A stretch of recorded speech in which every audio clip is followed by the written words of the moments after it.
So this seems like a silly question. How many plagues were there? We all have been at lots of seders and we know the answer. And so why raise the question at all?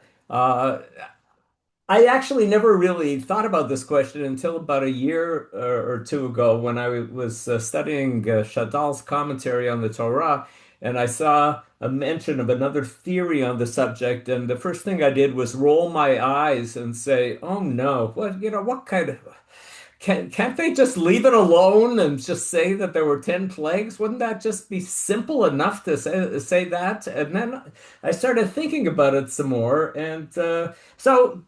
You'll decide at the end of this session. You can start rolling your eyes right away if you like about the fact that I'm posing the question. But at the end of the session, you can decide whether to roll your eyes or to say, maybe there's another way of looking at the plagues. So Shadal, Shmuel David Luzzatto in the 19th century in Italy, he just mentions this, as we'll see, he mentions this theory, but he doesn't take a stand about it. He said, I thought that maybe I should mention there's another theory on this subject, and then he mentions it. So we'll get to that theory, but he wasn't the first person to raise the question. Of course, you're just in case anybody forgets what the 10 plagues are, you've got them here in Hebrew and in English. But I think that I'm sure everybody here could recite the 10 plagues without any difficulty, so we don't have to really look at them. But the first person that I saw who raised the question was Rabbi Yosef Ibn Kaspi in the south of France at the beginning of the 14th century, who was a little bit of an outlier. He was a rabbi, he was a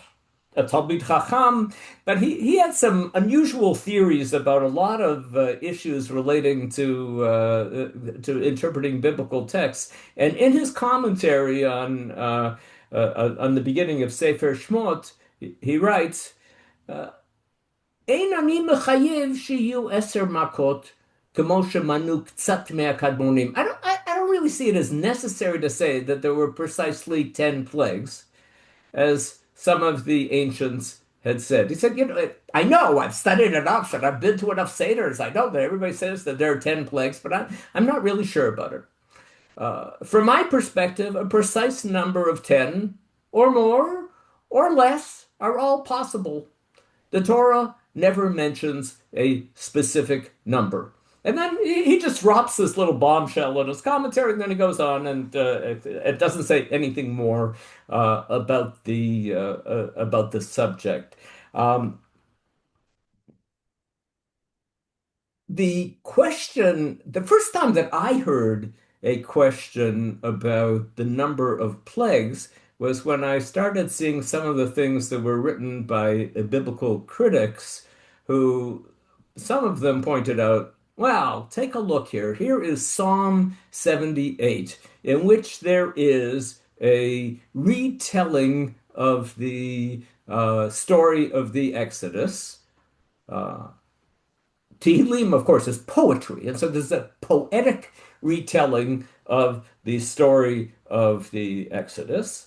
And you have here, well, I've put in, I didn't give you the English translation, but you just see the names of some of the plagues here. And you've got dam, you've got blood, you've got arov, you've got wild animals, if that's what arov means. There are different theories on the subject, svardea, frogs or crocodiles, according to some people, arbe, locust, barad, hail, dever, sickness of animals, and then vayach kol bechor b'Mitzrayim, and we've got the makat bechorot, and so that a bunch of years ago, I saw a number of critics saying, well, there must have been some different traditions among the Jews. And, one of the traditions got put into Sefer Shmot, and another one got put into the Book of Psalms. And in the tradition that appears here in the Book of Psalms, we see that there are actually 7 plagues. And 7 is a kind of a significant number. And And I'll tell you, when I first heard this, I don't know, this a critical theory 40 or 50 years ago, I really I rolled my eyes at the very raising of the question because poetry is poetry and prose is prose, and the Torah is written in prose, and there's a like a historical accounting of the plagues, and Tehillim is poetry, and a poet. When writing about when writing about a historical event, does not have to include every detail from the historical event. And so the fact that the poet mentions here seven of the plagues according to the traditional count of plagues, the poet here only mentions seven of the plagues. Well, that never bothered me very much. But as I said, in the last couple of years, I started looking at the question a little bit more, and I just I kind of asked myself, well, where precisely did the number 10 come from? What's the history of the number 10? And Rabbi Kelman told you just before I began that, of course, it doesn't say anywhere in the Bible that there were 10 plagues, and so that leaves the question open. What's the history of this number? So, in one of the books of the Apocrypha, the book of the Jubilees, it does say this is a book that is not part of the not part of the traditional Jewish holy books. It's got many interesting things in it, and it has many things that don't seem to be part of standard Judaism, one might say. In the book of Jubilees, it says, everything happened according to your word. 10 great and cruel judgments came on the land of Egypt, so that you might execute vengeance upon it for Israel. So there is a mention in the second century BCE of the concept of 10 plagues. And there's the odd other mention in what might be called Hellenistic Jewish literature. Uh, but it's not, it doesn't appear commonly uh, before the rabbinic period. And then when we get to the rabbinic period, it doesn't happen all that often. The term Eser Makot appears in the in classical rabbinic literature only in this text. I'll give you one more example, but if we consider classical rabbinic literature to be the Mishnah, the Babylonian Talmud, and the Jerusalem Talmud. In all of them, this is the only reference to Eser Makot, 10 plagues. Eser Makot heviah Kadosh Baruch Hu al Mitzrayim b'Mitzrayim va'asara al Hayam. God brought 10 plagues on the Egyptians in Egypt, and another 10 at the Sea of Reeds, at the Red Sea. Can anybody here can anybody here name the 10 plagues that occurred at the sea? I can't. And so, it is possible that this Mishnah was based on counting in the opening chapters of Exodus and then just like extrapolating from the fact that if there were 10 in Egypt, then there must have been another 10 at the sea, but it's not biblical commentary. It's not Parshanut HaMikra. It's not that somebody read through the text and counted up 10 10 plagues in Egypt and also counted out 10 plagues that occurred at the Red Sea. And I'm sure all of you know that in the Haggadah, we get to this section for all the fans of arithmetic where they say, well, actually, no, it wasn't 10 in Egypt and 50 at the sea, but it was 40 in Egypt and 200 at the sea, or 50 in Egypt. In other words, in the Haggadah, we'll see that they're playing with this number. Uh, it still is possible that it began with a simple count of looking at the text and coming up with the list based on a pshat understanding of the text. But in the context there in Mishnah Avot, there are a whole bunch of things that are 10. And for example, this next one, Asara nisyonot nisu avotenu et hamakom baruch hu bamidbar. Our ancestors tested or tried God 10 times in the wilderness. As it is written, they tested me these 10 times, and they did not hearken to my voice. So it's possible that the count 10 plagues is, like the count of the 10 times that our ancestors tested God in the wilderness. And is there anybody here who could just rhyme off what the 10 times were that our forefathers tested God in the wilderness? I can't do that. And we'll see. So Rashi says, when it says there in Bimidbar, Vayinasu oti ze eser pa'amim, so Rashi feels that he should try to identify what the 10 times were that our ancestors tested God in the desert. And he says, twice at the Red Sea, twice in the case of the manna, twice in the case of quails, etc., as is to be found in the treatise Arachin. You can open up, all of you have a Gemara Erchin handy at home. You know, there's an interesting issue. Pardon the aside comment here, but I'm interested in a lot in this question of trying to figure out when people like Rashi wrote a commentary on the Torah, who was the target audience? And it would seem, from a text like this, that the target audience was people who either knew the Gemara in Erchin or could look it up easily enough. When it says Kideitanhu b'Masechet Erchin, in our printings of Rashi today, somebody was nice to you, and after it says, as it's to be found in Treatise Arachin, they wrote 15a, so you'd know what page it was on, but that wasn't part of the original text of Rashi. And so I see comments like this of Rashi as suggesting to me that Rashi was writing for the audience of probably the people studying in his yeshiva, and he wanted them to know. He assumed that they would know what was written in the Gemara Arachin, and that and this would mean something to them, or at least that they would be able to follow this kind of footnote and easily find what it was that Rashi was referring to.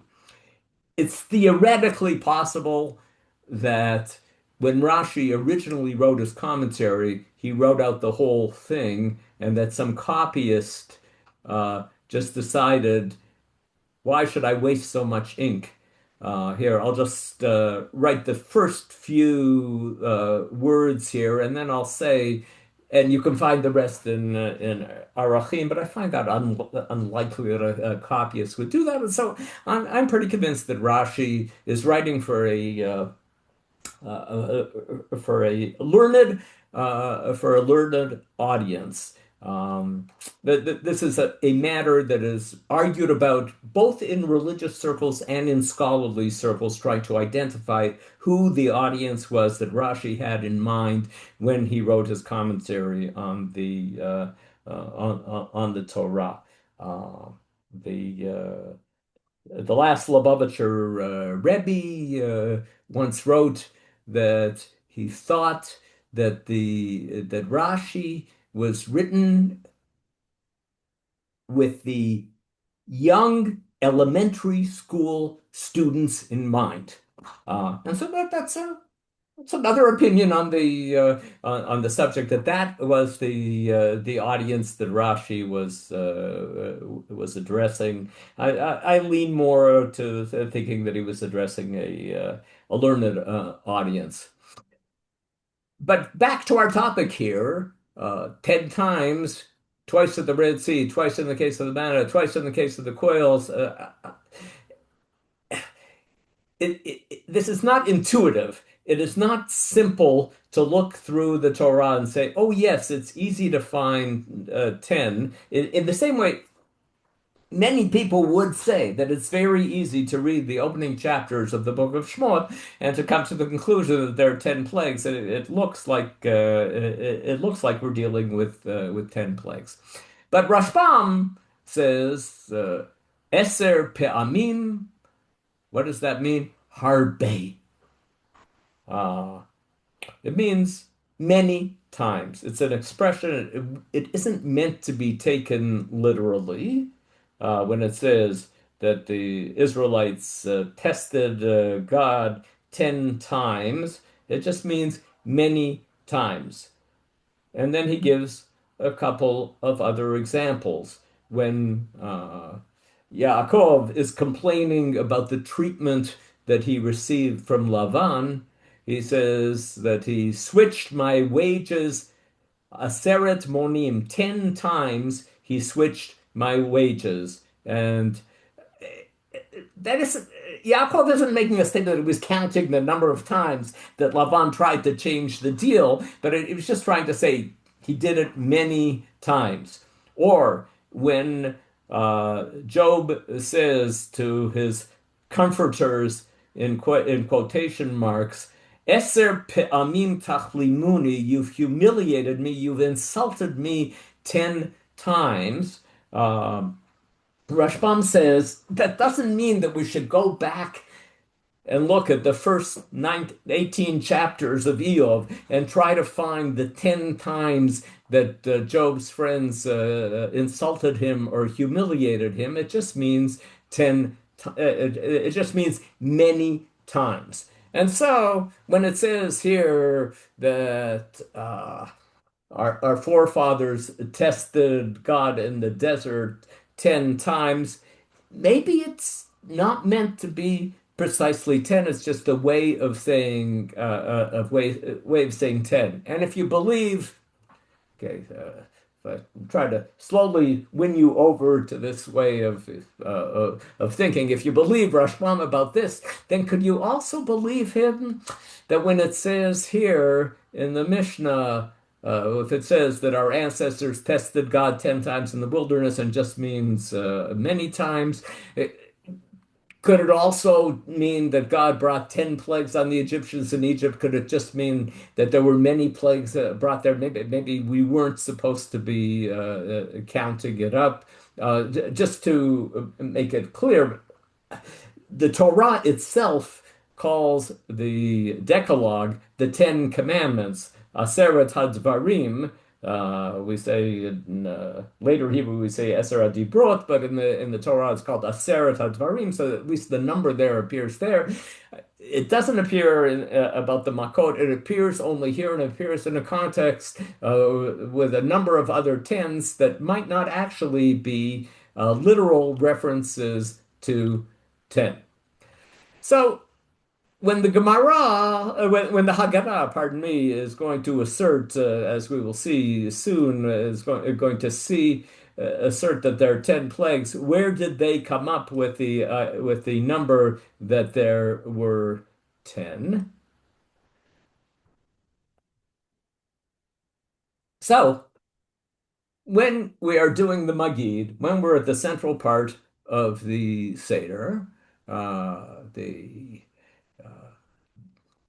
the Magid, as I'm sure everybody here knows, is based on a careful midrash on four verses in Sefer Dvarim and Deuteronomy, the four verses that the our forefathers used to say when they brought the bikurim, they brought the first fruits to the temple.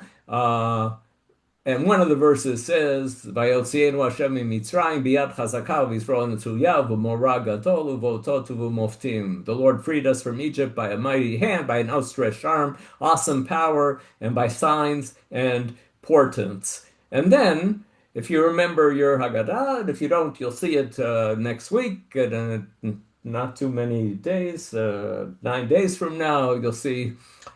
The Haggadah goes through each phrase here and gives a midrash about what biyad chazaka means, and a midrash about what bizroa netuya means, and what morah gadol means, and what otot means, and what muftim means.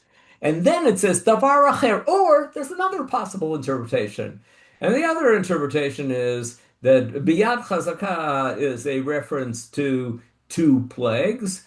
Why two? I don't know. Zroa Netsuya, two plagues. Morah Gadol, two plagues. Otot, two plagues. Moftim, two plagues. And you add up. There are five phrases here, and each one of them is a reference to two plagues. And that's how we get to the count of 10 plagues. The And then the Haggadah provides a useful mnemonic device, a useful memory device.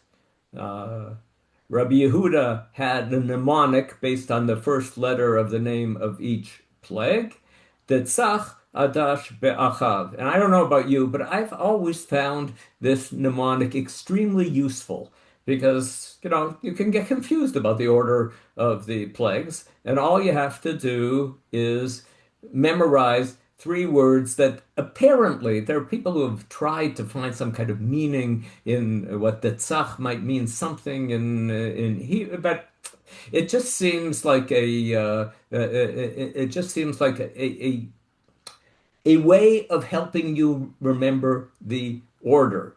I remember many years ago when I was a graduate student at Brandeis University, and I had the great privilege to study with Professor Nachum Sarna, and he discovered that his students did not know the order of the books of Trei Asar. He gave us a nonsense mnemonic to remember the order of the books of Trei Asar. And my wife and I, we weren't husband and wife then, but we were students together in Professor Sarna's class, and we can both recite as all our classmates could, Hoja Ojam Nehaz Hazim. And all you have to do, Professor Sarna made us say a few times, Hoja Ojam Nehaz Hazim. And we said it a few times, and 40, 50 years later, I still remember that. And so I know the order of the books in Trei Asar, which is a useful thing to know, and it's good to have a nonsense mnemonic device like this.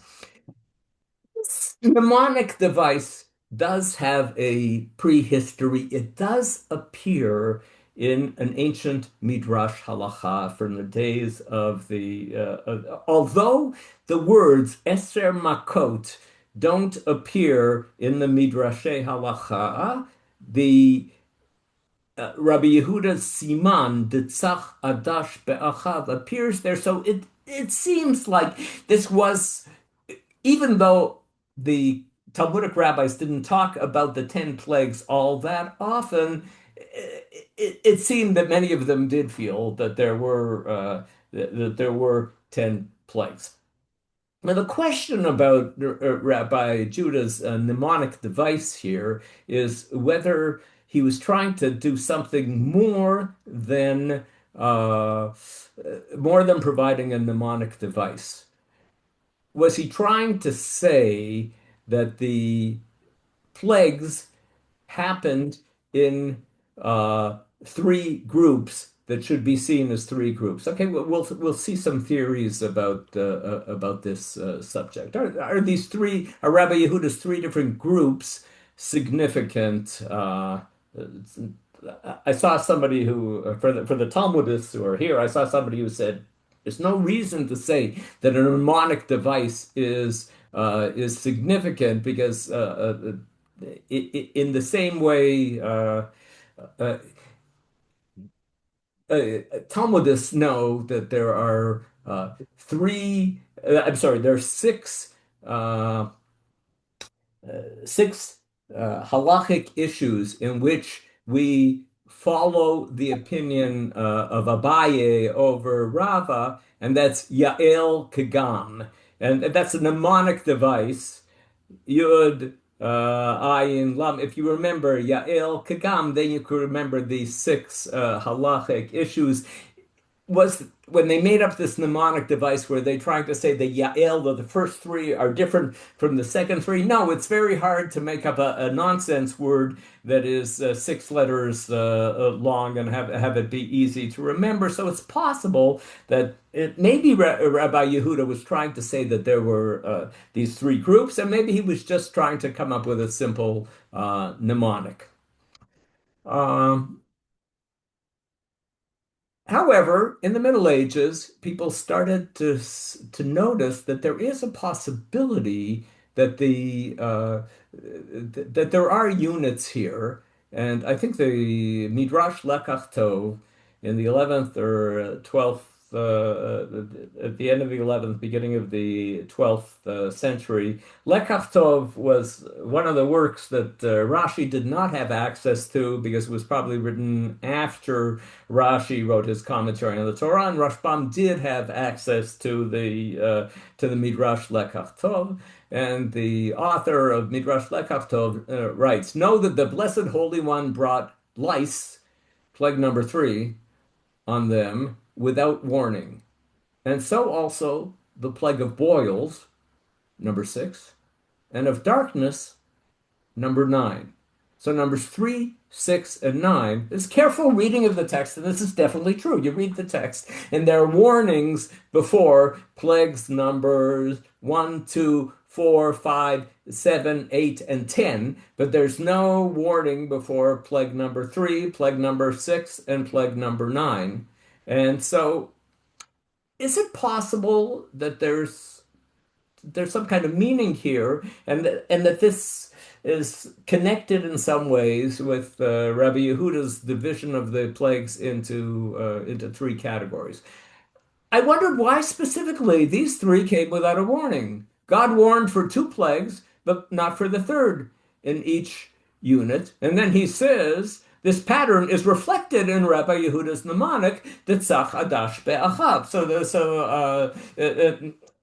The author of Midrash Lekach Tov knows this mnemonic device and offers a close reading of the narrative of the plagues and notices that there are three plagues that don't have any warning attached to them.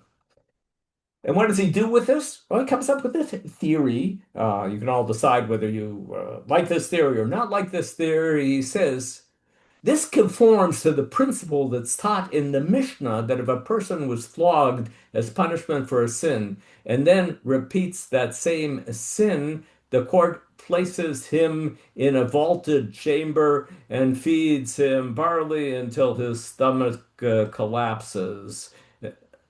Uh, so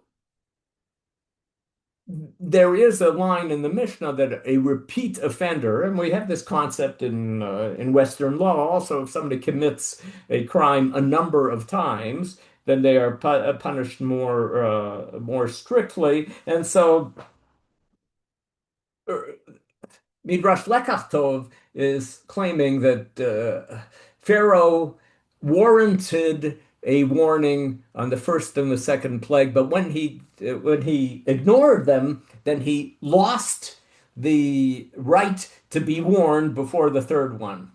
Now, why would then he get the right to be named to be warned for number four and for number five? He doesn't explain this, but it's if you like, it's like the great judge in heaven getting frustrated. He punishes twice, and then Pharaoh does not react as he should to this punishment, and so he loses the right of being warned for the third one. Uh, that's Lekach Tov's attempt to find some kind of halachic meaning to this pattern. Rashbam, who I, I'm pretty certain, I'm certain read Midrash Lekach Tov, and he he repeats this idea in his commentary. I'm sorry, this is Ramban first. Uh, Ramban says, why were there no warnings on plagues number three, number six, and number nine? Because Moses didn't warn Pharaoh, since the Blessed Holy One warned Pharaoh only about plagues that endanger human life.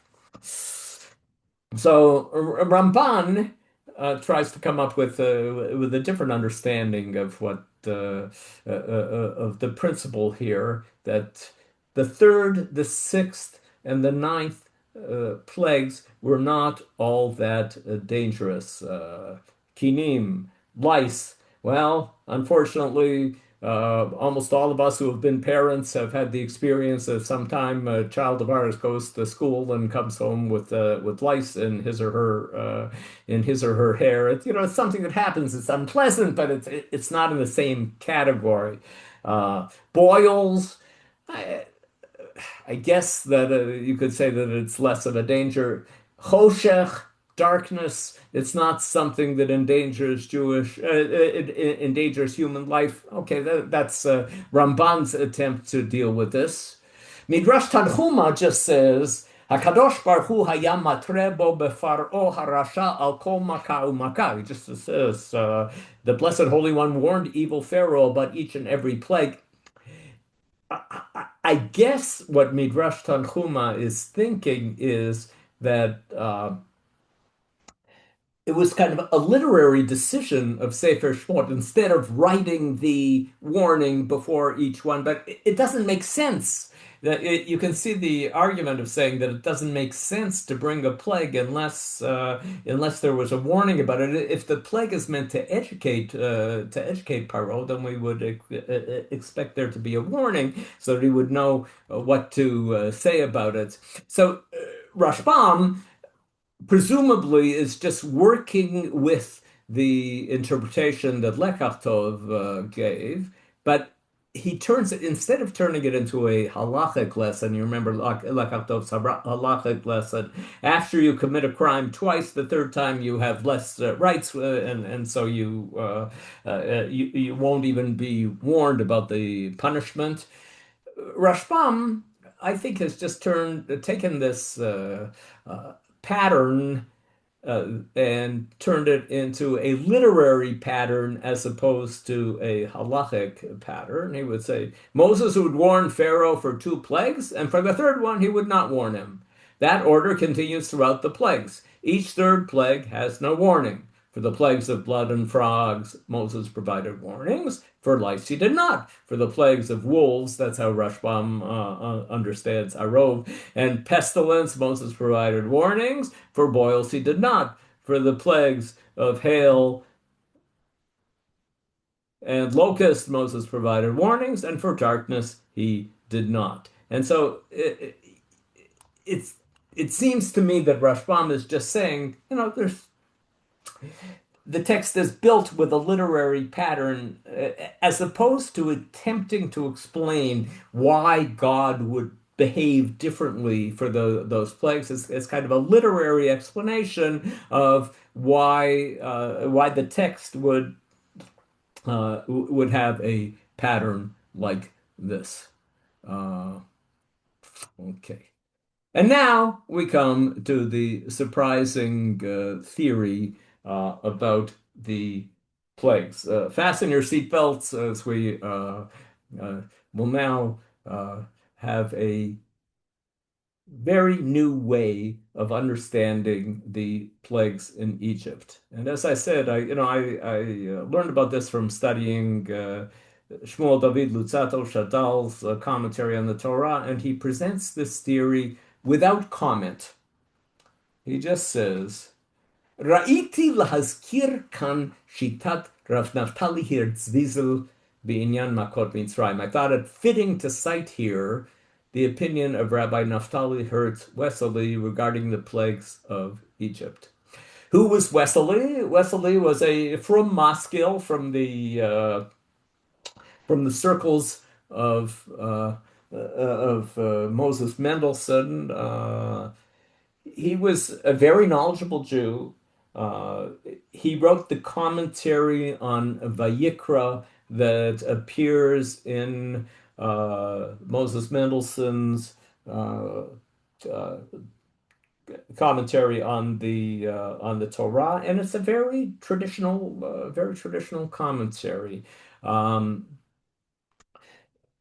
Wesley was a controversial person in his lifetime for an essay that he wrote that was encouraging Jews to get some secular education. He wasn't encouraging Jews just to get only a secular education, but he was suggesting that it would be a good idea for Jews not to give their children in Europe only a Talmudic education, but they should teach them what we call here in Israel these days Mikzoot HaLiba, the core curriculum, some mathematics, some literature, things that are no longer particularly controversial except in Haredi circles. But when Wesley was promoting this idea that Jews should set up schools where they taught not only Kodesh,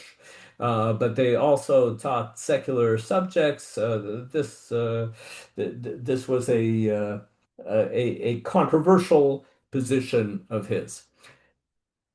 But as I said, he was a sincerely religious person, and he was a very knowledgeable Jew. So here's what he writes.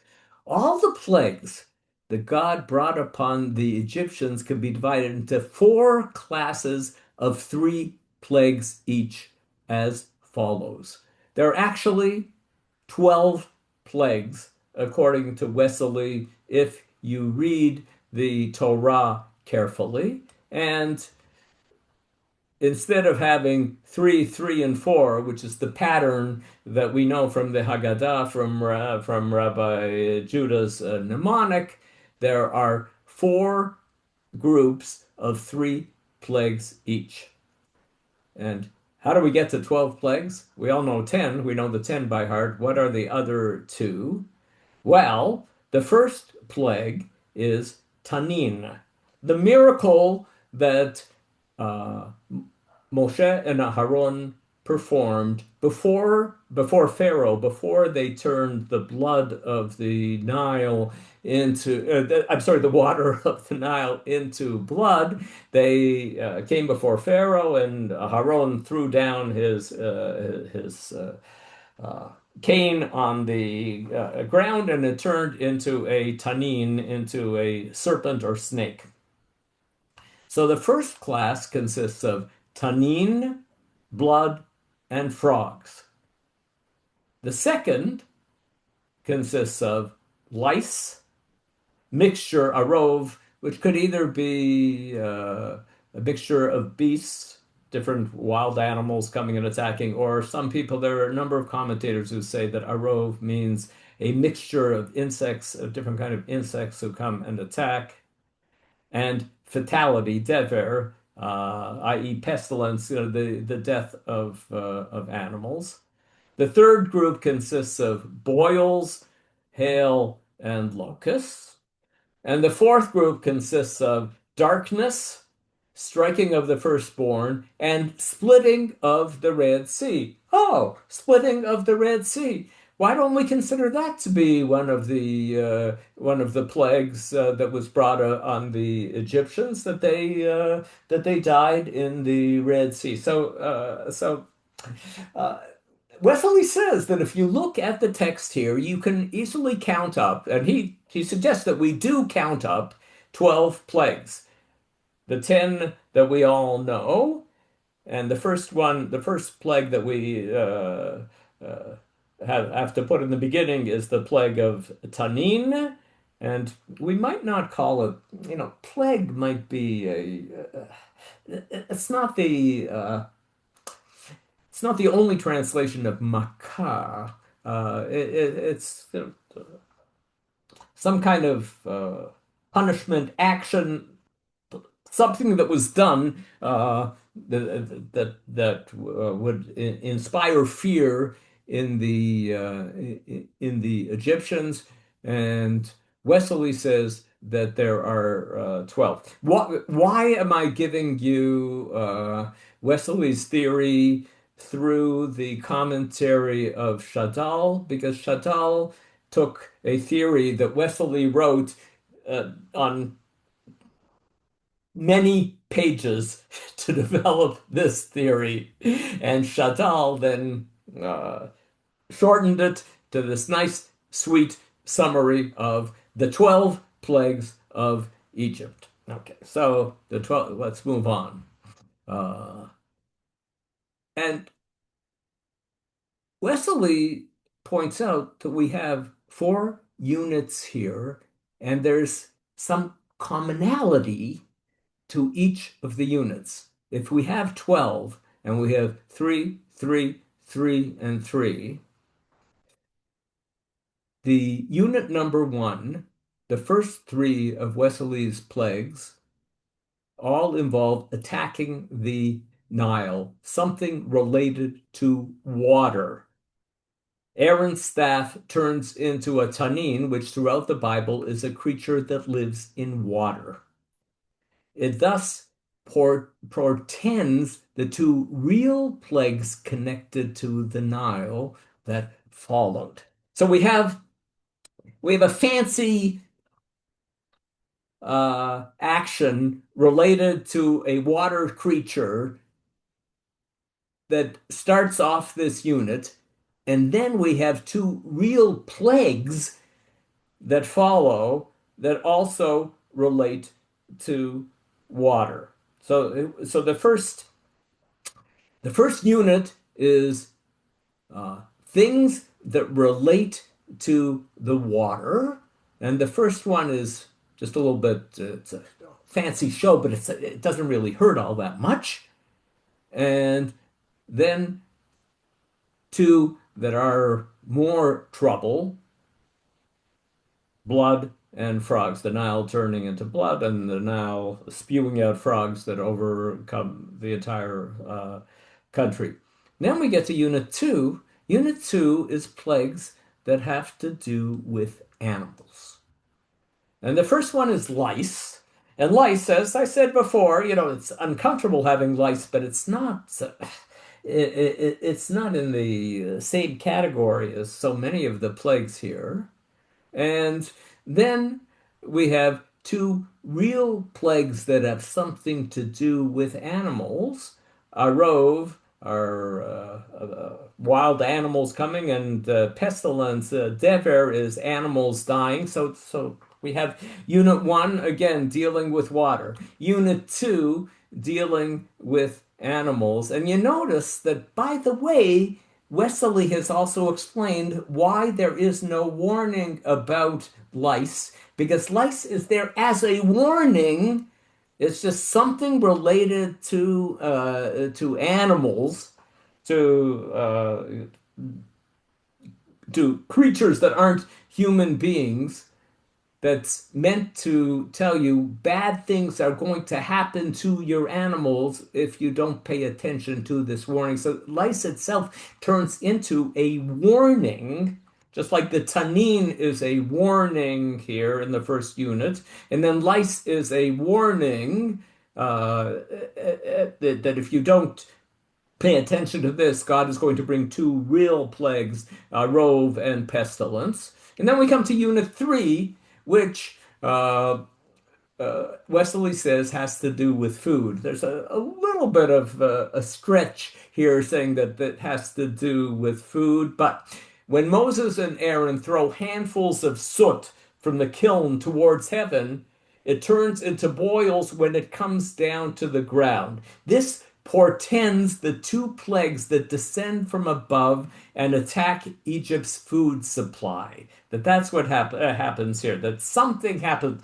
Moshe and Aaron, remember it says in the Torah, they threw the piach up into the heavens, and then it came down. And this is a warning that something is going to come down. And what is going to come down are things that are going to attack the food supply. So again, Moshe doesn't have to give a warning about boils because boils is a warning about the next two plagues.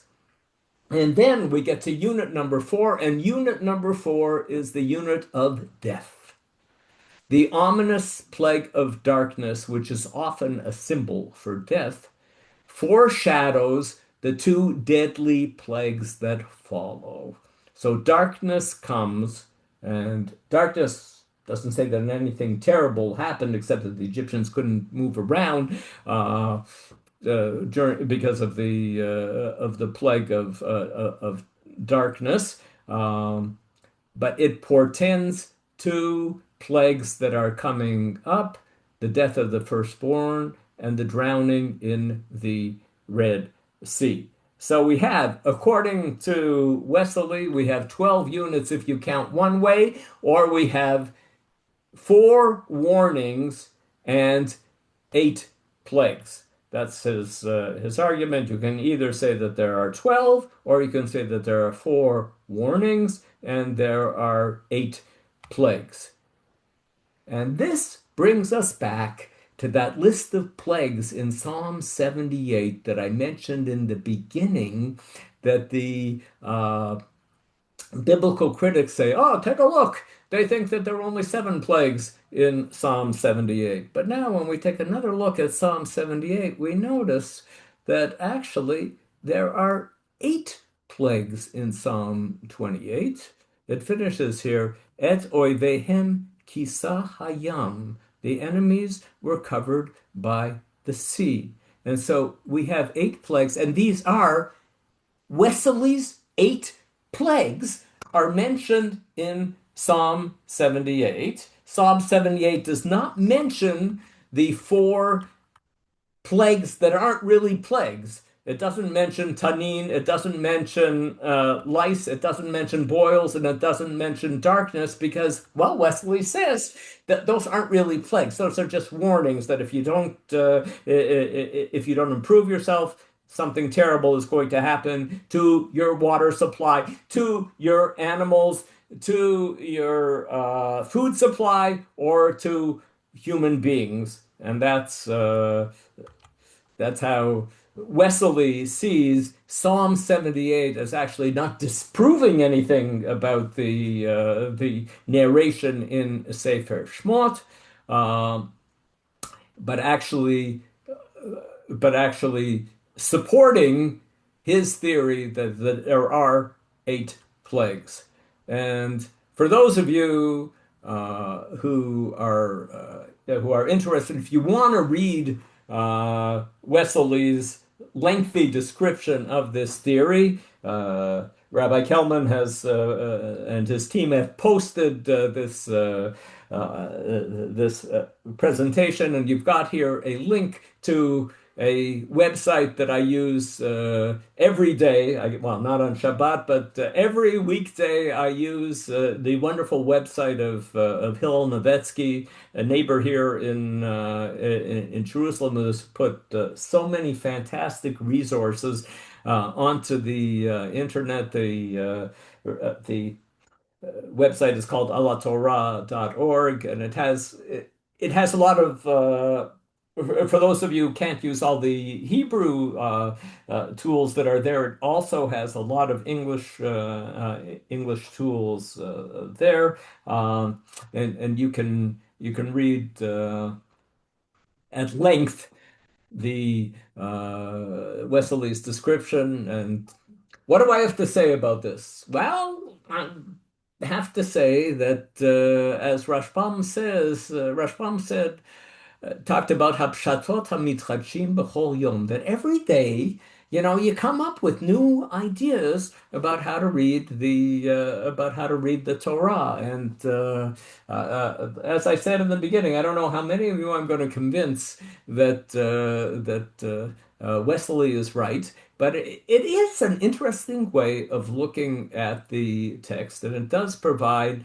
some, I think, a meaningful understanding of the pattern that might be going on in the beginning of Sefer Shmot. I'm not suggesting that you change the liturgy of the Haggadah and Elu Shmona Makot She'evi HaKadosh Baruch Hu Ala Mitzrayim B'Mitzrayim. No, I don't think so. And I bet you that Wesley also said at his Seder that he said Elu Eser Makot She'evi HaKadosh Baruch Hu, but he uh, said that there's another way of reading the text where there are either 8 or 12 makot, depending on how you count. Um, let's see. Screen sharing is stopped. Very good. There are And a few questions in the chat box if you want to take a look. good. Good, very good. Let's take a look at the chat box. Or would you like to Oh, sure, read? I'll read it to you if that makes it Okay, easier. sure, Sure, sure, sure, sure. sure. Torah doesn't explicitly template just like the 613 mitzvot are not explicitly mentioned, which is why many people question if there are 613 mitzvot, and that's the Ramban's introduction to Sefer mitzvot. I don't know if you want to add anything to that, Dr. Lockshin. No, no, Okay, no. correct. That is correct. Does Torah mention, okay, 7 weekdays? Yeah, not to work on Shabbos. Does Torah ever mention 12 months? I don't know. We know we have the seventh month. Adar is the 12th month in Megillat Esther. I don't know. Yeah, I don't know yeah. why I So went I, for the I think the question. names of almost all of the numbers of almost all of the months do appear at some point in the Tanakh. Maybe not in uh, maybe not in the Torah, but in the Tanakh, the numbers do appear. Yes. Okay, somebody's saying Rashi's Loazi would indicate learned. I'm not sure why Loazi indicates learned. It might indicate not learned. I don't know. Yes, that's right. I think that's one of the arguments that when people say that Rashi might be directed at a less learned audience because he felt that he had to explain various things uh, that he had to explain various things in Old French. Recently, I read a theory that I think is very convincing that a number of times Rashi kind of translates biblical Hebrew words into rabbinic Hebrew. I have a list. I didn't prepare it for today, but I have a list of places where, like uh, one of them that I just remember now that it says that God in the Tochecha, it says that God will take you into exile be'oniot. And then so Rashi writes bisfinot. And why did he? Well, sfina is the more common rabbinic Hebrew phrase, and oniyah is the more common biblical Hebrew phrase. And so Rashi, the argument is, assumes that his students, that his readers know rabbinic Hebrew. Well, then this reminds me, of course, of an article that Dr. Lockshin wrote in Tradition a couple years ago, but it was on the Chumash as a whole, right? Or was it Yes, right? Yeah, Dr. Lockshin wrote an article in Tradition a few years ago. Who was the Chumash written for? right. The generation that left Egypt. Therefore, it has to speak in certain terms. So you can follow up more on that. So okay, let me continue with the questions here. Okay, Yad Chazakatu, yeah, two words, Two right? plagues because of two words Yeah, yeah, possible. yeah, Yes. maybe correct. Okay. I Yes. wonder the exact same thing. Yeah. But but Ellen, by the way, correct. the Yes, fact that that's it's the a standard dabar acher, explanation. the fact that it's dabar acher would seem to us maybe there's no 10 plagues because the Nacham Ali was saying whenever there's dabar acher, it means there's a weakness in that explanation. That's right. So if That's the right. whole 10 plagues come from a dabar Yes. acher, Yes. means not so convinced. I never thought of it that Yes, way. But that's actually, thank you yes. very much. Okay. Zev, I like that Roy G. Biv. Somehow I missed that when I went to elementary school, but my wife taught me Roy G. Biv, and it's been very useful for me to know Roy G. Biv. They didn't, I guess, I'd associate, or maybe I wasn't listening that day when they taught Roy G. Biv. Yeah. Okay, I think David Eisen's question now dig it answer what significance of the conflicting list of plagues. Oh, 78, 105, which means we're 105, including an additional plague, destroying the grapevines in the fig tree. Okay, that we Right, David, that's true. I made it. I made the whole thing simpler by not bringing in 105, but Wesley does talk also about chapter 105, and you can look it up and see what Wesley wrote about some. But a very intelligent question. I'm not surprised by David Eisen. Yes. right, okay. And Yad Shachatam, that's of course the seven liquids that allow products to become tamei. Something can only tamei if it comes in contact with a liquid. That's why we wash for karpas, actually. That's the, won't get into that. Right. So Yad Shachatam, I remember that one too. What's yayin, dvash, shemen, chalav, tal, dvash or dam and dvash and mayim, right? That's all. Sorry, I Right. remember that from high school. Very Yad good, Shachatam. David. Excellent Okay, I'm sorry. example. Thank you. Thank you. Okay, how Three legal were the groups and no particular significance to the fact that it's in three. correct? And Yalkagam, of course, Yesh Shalom Idad, Edim Zoma Mikano Hava, right? That's a famous Yeah, one. You learn Gemara. yeah, Yalkagam, right. and of course, has no meaning. As far as I know, Yalkagam has no meaning. No, Okay, no. thank you. Yes. How lethal were the frogs? If the frogs were crocodiles, then they were very lethal. So there's a machloket about whether Tzfardea is to be understood as frogs or as Okay. yes. David has another very learned comment. Like this, I did not know. I mean, 12 plagues correspond to 12 tribes. That's interesting. I did Hmm. not know. He's writing the very early manuscripts. The Rambam's history originally had 12, not 14, really. Which two was he cutting out or I, combining? I don't I know. didn't know that either. We'll have to ask. David, you wanna clarify? It's the same 1,000 chapters, but it was 12 seconds. And he had We don't hear you well, actually. uh, Okay, we don't hear you. I'm sorry. Hear me now? Yes, Now we hear you You hear me better. now? Yeah. Yeah, Yeah, yeah. yeah. So yeah. the 12 it's from the Cairo Geniza. There are a lot of crossing outs where the Rambam struggles to make it into 12, the same 1,000 chapters. It's interesting. It's exactly 1,000 chapters in Correct. Mishnah Torah. Numbers were very important to the Rambam. And he initially tried for it to be 12. I forgot the name. It was not going to be Yada Chazakah. It was a different name. And it didn't work out. So he went to 14. But this is well documented. Well, Very that's very interesting. Yeah. I wonder whether Friedberg has written about this. He's written a lot about the Mishnah Torah. Right. I have his book at home. I haven't read the whole thing yet, but Yes. yeah. Okay. What value do we gain in dividing the plagues this way? I assume you mean the 12 ways. It's just, listen, by the way, yesterday, El Ziegler gave a fascinating shir on the 10 plagues, and she did actually show that the Tzach B'chav, Adash B'chav actually does have significance, but that was Mhm. yesterday's shir Okay, for that Yom. It was was yes. very interesting too. So Uh-huh. it's beautiful. Elu ve'elu, all different Yes. approaches. I So think that I would say that what we gain by dividing I think that Wesley has created four units that have some significance. The water, animals, food supply, and human death. right. Those are 100%. reasonable Yeah. units. Yes. Okay, darkness was perceived as death of their God. Yeah. Very good. Good Okay, point. good. Yes. The Okay, thank darkness you. can be seen Who as remembers a form of Scodes? I death. don't. Yes. What's Scodes? Scots. I'm just wondering. Somebody who remembers, I assume that's some acronym or something. I don't know, but I okay. guess so. Anyways, okay. Always a pleasure. Dr. Lockshin, at 1 p.m. today in 40 and 57 minutes, Rabbi Grummet, his usual time slot, we'll be talking about the first pursuing Nisa Halal as the first thing of glorifying our mitzvah. As we all know, to mention every day this week between Shiurim at 11 and 1 every single day. Friday, my shir at 9:35. And then Sunday also 11:15 and 1. Monday, next Monday, 11 and 1.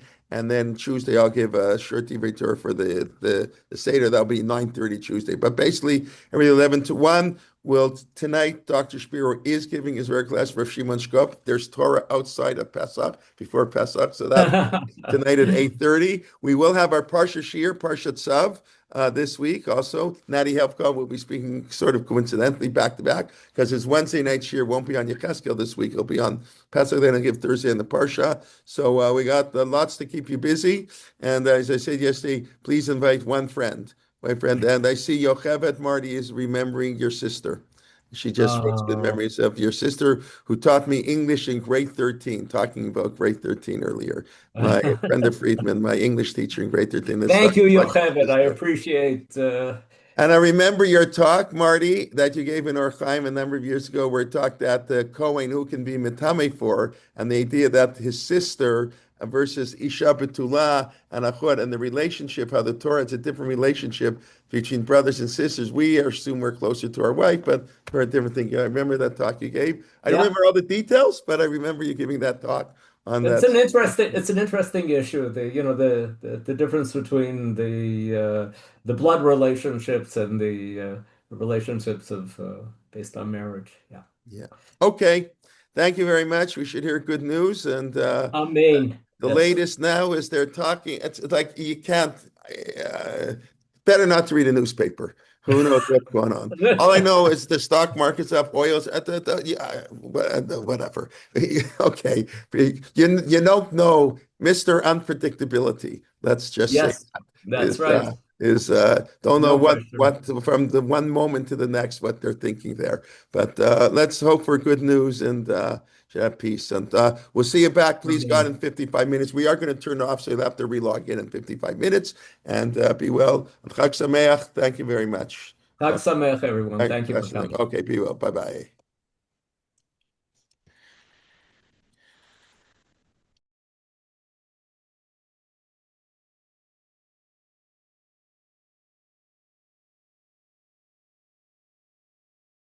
bye.